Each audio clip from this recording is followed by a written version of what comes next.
Hi there, this is Marhaddad here again.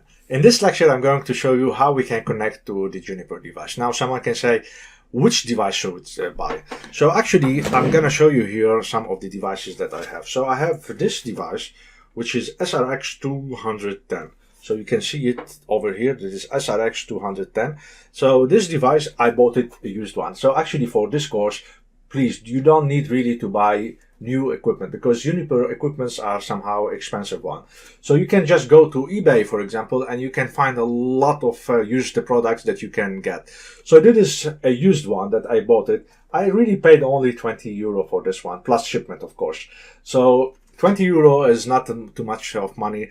Then I have this one, which is a Juniper SRX210, but also I have bought some others. So I have also another one because we need to have two Juniper products for this course. So I bought one smaller, so you can see this is SRX100.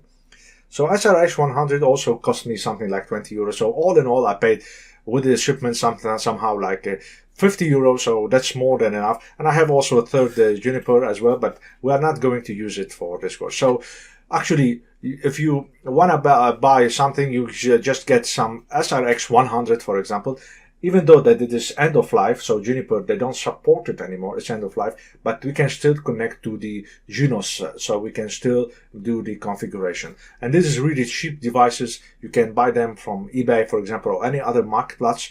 Then you can have the labs that we want to do in this course. So these are the products that I have. Now, how can we connect to those products? Actually, you should have a console cable. And let me show you, I have here a console cable with me. So actually, this is the console cable. You can see that the console cable has two sides. You have an RJ45 from one side, and this is the serial from the other side. This, you put it on the console port of the Juniper router. On the Juniper router, I will show you in a moment, there is a port which is written under it console. So you connect it to the console port of the Juniper router, and this one, you put it on your computer. Now, in case you don't have serial on your computer, because the new computers or new laptops, they don't have serials. So what you need to do is to get a converter, which is converter from serial to USB. You see, that is serial, that is USB. So you just put this one over here in the console. So let me show you how. So we connect it.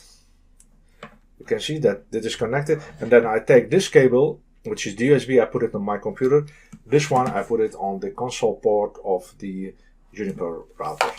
Alright, so where is the console port? So let's take this device, for example. You can see this is the console port.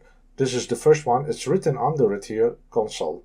So you just put it on the console port and then put the converter and then connect to the USB from your computer and power it on, and that's it. Then you have access to the Juniper from the command line. Now, in the upcoming lab, what I'm going to do, I'm going to connect this to my computer, but those routers again, they are used one, and they have password, so they are protected with a password for the root. So what I need to do, I need to make the password recovery. So the first thing that I'm going to do in the upcoming lab is, because we have to connect to it, is to explain to you and show you how you can do root password recovery. So we can have the password that we want. We put the password ourselves for the root.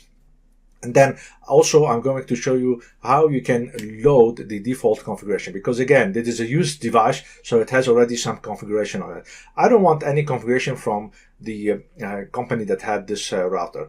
All right, so what I want is just, I want to load the default configuration, because Juniper provide us default configuration, so we can load it. And then after that, we have the router as it is resetted. All right, so that means like we have it from out of the box. So this is what we are going to do in the upcoming lecture. Now, with this router, I'm going to connect to it. I'm going to show you how you can do the password recovery and then to load the default configuration. And then we are going to see if this is gonna work for us. So see you in the upcoming lecture.